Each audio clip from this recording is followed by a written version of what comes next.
Antes de tecer comentários a respeito do que eu ouvi aqui, eu gostaria de fazer um desagravo à UNE, em virtude dos ataques que a União Nacional dos Estudantes sofreu essa semana em função da organização desse congresso. Algumas pessoas imaginam que é possível comprar a consciência do movimento estudantil com alguns trocados. Um dinheirinho para organizar um congresso bastaria para pacificar todas as contradições existentes na sociedade brasileira em proveito da educação. E eu quero dizer, até como ex-presidente de um centro acadêmico, que estudante não se vende por dinheiro nenhum.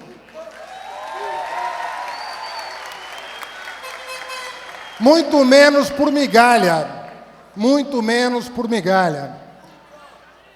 Para um presidente da República pisar nesse Congresso, a receita não é difícil. Para um presidente pisar nesse Congresso, Chagas, como o presidente Lula faz, a receita é simples. Você duplica as vagas nas federais, você oferece 1 milhão de bolsas pelo ProUni, você reduz os juros do financiamento estudantil, você afasta a figura do fiador, você multiplica por 3 o prazo de amortização, você cria o Fundeb com 10 bilhões de reais, você aprova o piso nacional do magistério. Aí você começa a ter o respeito dos estudantes. Aí você começa a ter alguma autoridade para participar de um congresso da UNE, de cabeça erguida. Você constrói 214 escolas técnicas em todo o país, o que é 1,5 vezes o que todos os antecessores do presidente Lula construíram. Aí você começa a conversar de igual para igual com a juventude, e mais do que tudo isso, mais do que fazer o que o presidente Lula fez, você abre os palácios de Brasília para que os estudantes entreguem suas reivindicações, para que os estudantes possam se manifestar, para que os estudantes possam se sentir respeitados como cidadãos brasileiros de primeira classe. Aí você começa a ter algum respeito. Isso não significa dizer que nós vamos varrer para baixo do tapete as nossas divergências, os nossos problemas, a dívida educacional brasileira que apenas começou a ser resgatada. Isso não significa abdicar de autonomia e de independência e do senso crítico que é comum ao movimento estudantil e que tem que pautar suas reivindicações.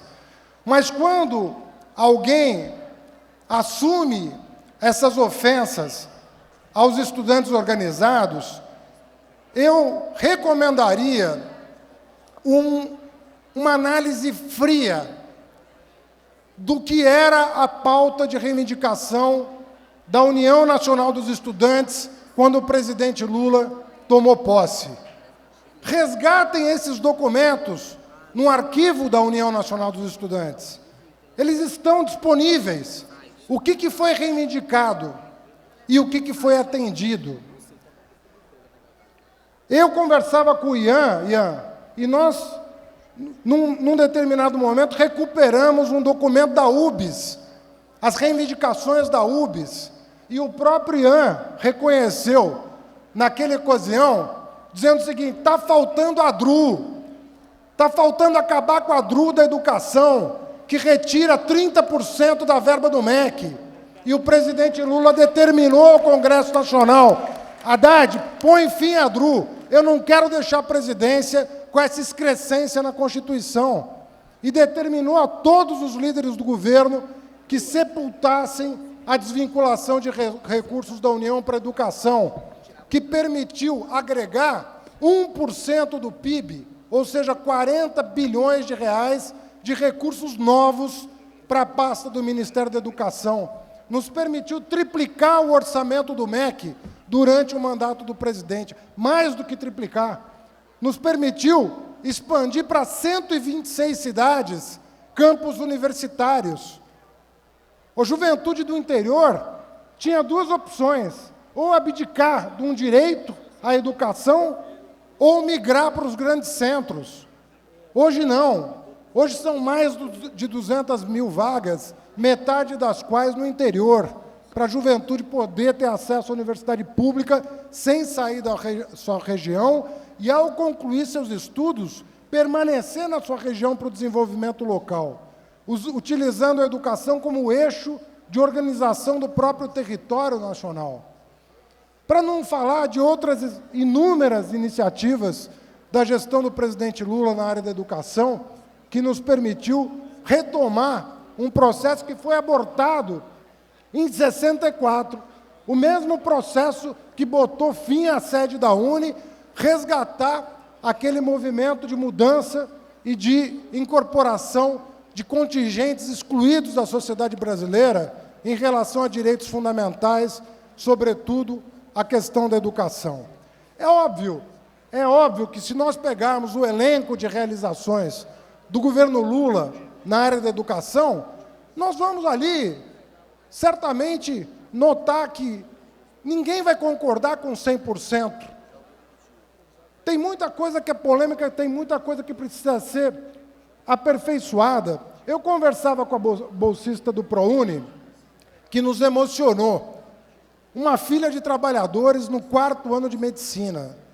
Quem não se comove com isso tem que ser diretor do Banco Central, porque para a educação não deve trabalhar. O que ela me dizia aqui, na antessala aqui desse evento, com toda tranquilidade, com toda maturidade, falou: Haddad, vocês têm que prever no orçamento do ano que vem o reajuste da Bolsa Permanência. E eu falei para ela: você tem toda a razão, Vanessa, em agosto o orçamento 2012 está indo e vai com o reajuste da Bolsa Permanência para os estudantes. São tantos assuntos que as coisas passam despercebidas. É uma agenda monumental. O orçamento do MEC é de 70 bilhões de reais.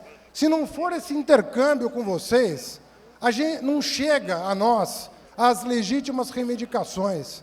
Por isso que não tem trimestre, não tem ano que eu não me reúna com a UNE, com a UBS, com a CNTE, com os sindicatos dos trabalhadores da educação. As reuniões com a Andifes, eu queria cumprimentar o professor Edivar Madureira, ex-presidente da Andifes e reitor da UFG, Federal de Goiás. Não tem mês que a Andifes não é recebida, ou todos os reitores, e são 59, ou a diretoria da Andifes. E pelo menos uma vez por ano, isso valeu para os 8 anos de governo Lula, o presidente da República abre o Palácio do Planalto para receber todos os reitores, sem restrição de pauta. O reitor vai lá para dizer o que ele bem entender a respeito da necessidade de mais recursos para as universidades federais, para a necessidade de mais autonomia, e foi com essa construção respeitosa que nós temos hoje um relacionamento com os reitores, com os estudantes, com os trabalhadores da educação de alto nível. E ninguém esconde o que tem para ser feito, e tem muito mais para ser feito do que o que já se fez. Ninguém vai negar que o país atrasou em muito a sua agenda na educação. Quando o mundo inteiro estava perseguindo a educação no pós-guerra, o Brasil estava deitado em berço esplêndido, esperando que as riquezas naturais fossem dar conta do desenvolvimento, e desenvolvimento hoje não é riqueza natural. Nós somos abençoados por deter esse acervo de riqueza natural, mas riqueza de verdade é formação do povo, é formação da gente, é a formação do estudante, é a formação do trabalhador. E o presidente Lula iniciou vigorosamente, um processo de resgate da dívida educacional. Nós temos que dar impulso a isso. E o Ministério da Educação conta com a União Nacional dos Estudantes para isso. Eu queria finalizar com um último comentário a respeito do papel que a UNE tem tido e do respeito que o Ministério da Educação tem por essa entidade. Muitas vezes se ouve dizer, não, mas a UNE não representa todos os estudantes. Embora 1,5 milhão de estudantes tenham participado da organização desse congresso. Mas, durante 8 anos, presidente, eu rodei com o senhor todos os campos universitários desse país. Para onde nós fomos convidados, nós fomos. E ali é campo aberto. Vocês sabem o que é um campus universitário? Ali é uma praça, é uma ágora. Ali a liberdade prevalece sobre qualquer arbítrio. Não tem reitor, não tem presidente, não tem ministro que vai fazer calar um estudante. Quantos campos universitários nós visitamos? Quantos campos universitários receberam o presidente Lula, que foi invariavelmente aplaudido, para não dizer ovacionado, onde participou de audiências, de solenidades, de entrega de prêmios, de entrega de prédios, de expansão universitária. Prova maior do que essa, basta fazer uma análise dos predecessores, de quem veio antes. A verdade é que as pessoas tinham medo de entrar num campus universitário, tinham medo de dialogar com os estudantes, tinham medo de dialogar com os professores, tinham medo de receber os reitores, porque não tinham o que dizer. E o governo Lula inaugurou um tempo novo, que é de ouvir, processar o que ouviu e fazer, tirar o país da inércia da educação e promover a democratização das oportunidades em todas as etapas do ensino, da creche à universidade. E essa é a maior bandeira da União Nacional dos Estudantes, a defesa incondicional da educação como eixo privilegiado e motor do nosso desenvolvimento econômico, social e humano. Parabéns, Chagas, parabéns, UNE.